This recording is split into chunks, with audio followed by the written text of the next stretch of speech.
Fellow backs a horse called Yella Yella, wins £250,000. Has all his house painted yellow, yellow carpets, yellow furnishings, everything yellow. And he got yellow jaundice and he died and they can't find him.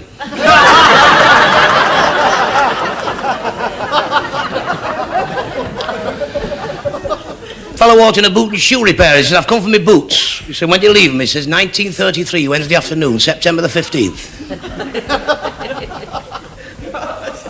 He says, you what? He says, September 1933, the 15th, Wednesday afternoon. He said, this shop's changed hands 15 times since then. He said, well, I'll have to have them. I'm starting work in the morning. He said, have you got the ticket? He said, aye. Gives him a nice clean ticket. He says, oh, it's ridiculous, this, he said. Goes down the cellar, comes back, full of the black as the ace of spades. He said, I've got them. Ready Thursday.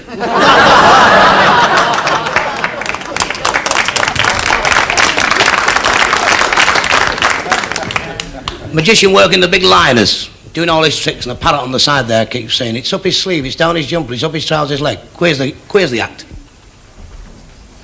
And the ship's boiler's blue. And him and the parrot's on this plank for 4 days. And the parrot's looking at him like that. After 4 days, the parrot said, okay, I give up.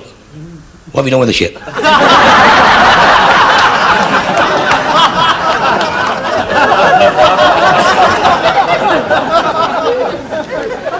Fellow walks in hairdressers, give us a Tony Curtis, cut all his hair off just like an egg. He says, you Burke. You know who Tony Curtis is? He said, well, I should do. I saw the King and I 14 times. Mick Jagger and the Rolling Stones, going through the customs at Heathrow Airport. The customs official said, have you got any LSD on you? Purple hearts, cannabis? He said, no, what made you ask? He said, well, you got here half an hour before the plane. The Lions were playing the Ants in the middle of the jungle, football. The Lions was all over these Ants, winning 3-0. But the little wide-head Ants fetched a centipede on half-time. Played the game of its life, scored 14 goals. And they're running off at full time, and the Lions captain ran over to this ant, this centipede. He said, I've never seen such fantastic football in my life. I wish he didn't come out in the first half. He said, I was putting my boots on.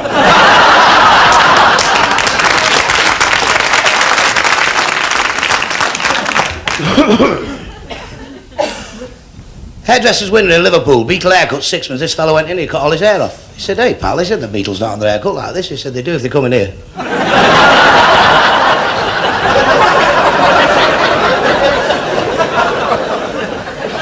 Fellow talking to his mate, he said, I've had a lot of bad luck, he said, with marriage. He said, I wouldn't get married again. He said, I've been married twice. A lot of bad luck. He said, why? He said, well, first wife died eating poison mushrooms. What about your second wife? He says, fractured skull. He said, how was that? He said, she wouldn't eat mushrooms.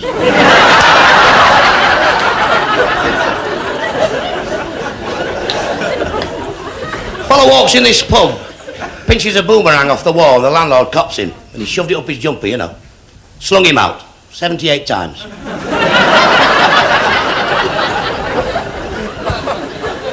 Fellow walks in the doctor, he said, how do I stand, doctor? He said, you live to be 80. He says, I'm 80. He says, what'd I tell you?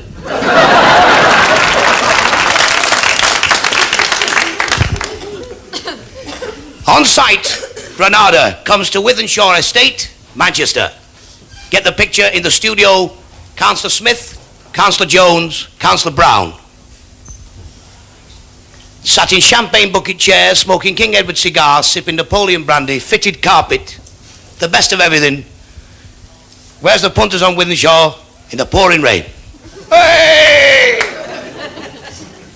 Are you there, Ray Gosling? Yes, I'm here. And I'm very stood here, I'll tell you.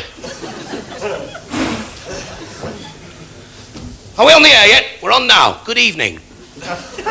On site this week comes from Wythenshawe Estate, Manchester, and we have a Mr. Mitchell off the estate who has a complaint for Councillor Jones. Mr. Mitchell.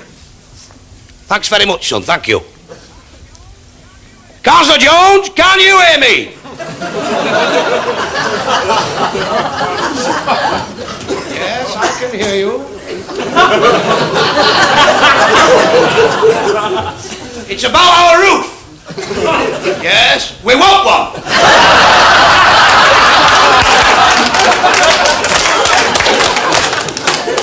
£4.15 a week for these houses, councillors, a disgrace. We've got bugs. Well, put your bed away from the wall. We've done that, they pull it back.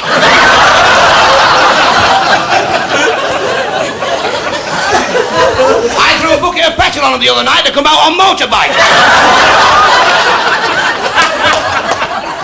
I'm sick of these houses, I'll tell you. The walls are that thin, I opened the oven door the other day, there's a fella dipping his bread in our gravy.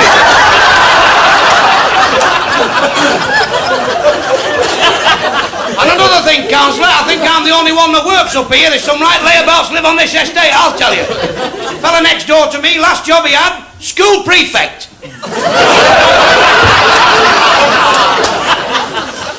One of his insurance stamps was worth more than a penny black.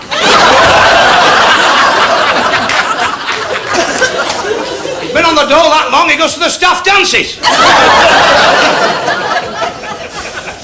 Now listen, councillor, what are you going to do about the pond at the bottom of the garden there?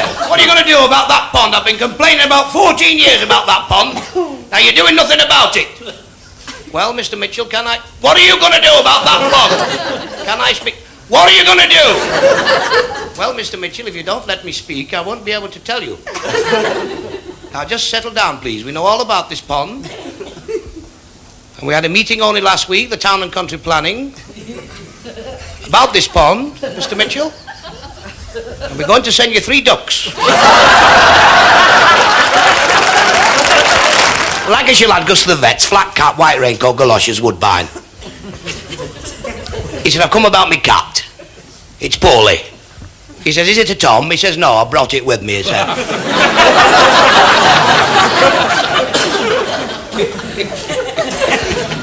The fellow went to the psychiatrist and said, I can't stop telling lies. He said, I don't believe you. Tramp walks in the doctor's. The doctor says, get out of here, you stink, you smell. Get out of here. Smell, get out. He said, the doctor next door told me that. He said, what are you doing in here? He said, I wanted a second opinion.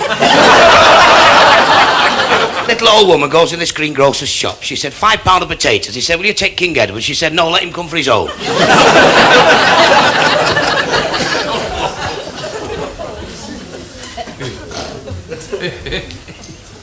2 drunks walk in this hotel.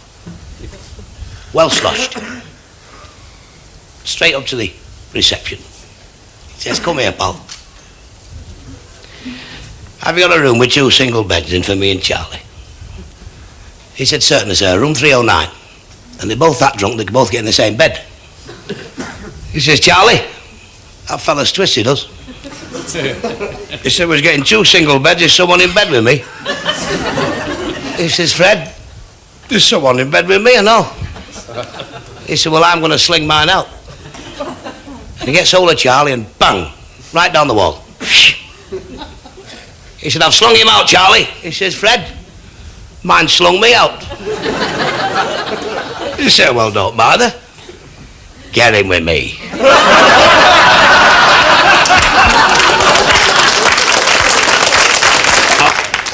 Mr. Kosygin was inspecting 3 ranks of troops in the Red Square. All very quiet. And all of a sudden, ashoo! He says, who sneezed? Not a titter. Who sneezed? Nothing. He says, Sergeant, shoot the front rank. Steps over. He says, right. Who sneezed? Nothing. Sergeant, the second rank. Now then, who sneezed for the last time? Little Russian soldier says, Comrade Kosygin, it was I. He says, you? Bless you.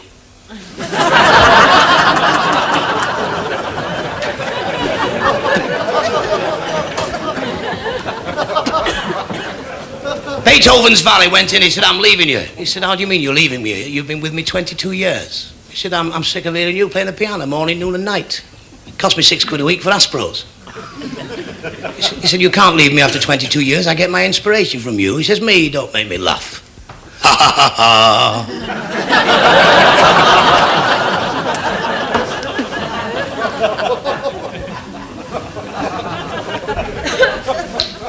Fellow pays 400 quid for a diving lung, aqua kit and all the lot. Dives off the deep end at Newquay. He's down about 4,000 foot. Little fella there in a bikini. He thought, 400 quid for this equipment, I've been conned here. 10,000 feet. This fella follows him down. 400 quid. Straight to the bottom. This fella's there again. Gets his slate out. I've paid 400 quid for this equipment. How come you're down as far as me? And the fella writes back, I'm drowning, you nit.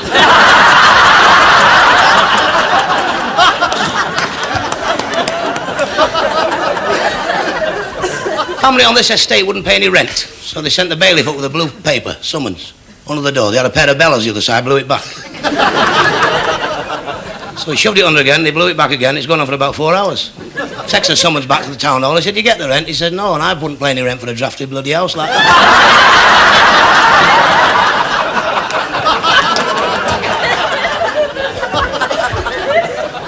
Fellow walks in a pub like that. Landau said, a bit of shell shock, pal. He said, no. He said, I can tell the time with this. What time is it then? He says, 11:15. I said, you're wrong, it's 11 o'clock. Oh, he said, I'm slow.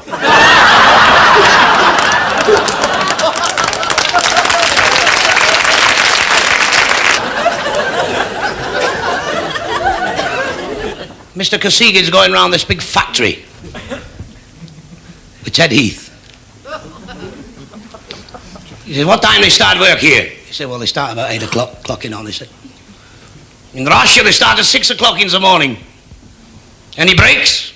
Oh, he said, they knock off about 10 o'clock, all this wagon comes up and cup of tea and that. In Russia, no breaks. How long for dinner? He said, well, you get an hour. He said, something like a bet. He said, they take an hour and a half. In Russia, 10 minutes for dinner. Sandwiches, Russian sandwiches, by the machine. What time they finish? He said, oh, they're pumping the bikes up at 4 o'clock, he said. Thought of his children's hour, he said, on the television. In Russia, they work till 10 o'clock at night. 6 in the morning till 10 o'clock at night in Russia. He said, you couldn't get these lads to do that. He says, why not? He says, because they're all communists.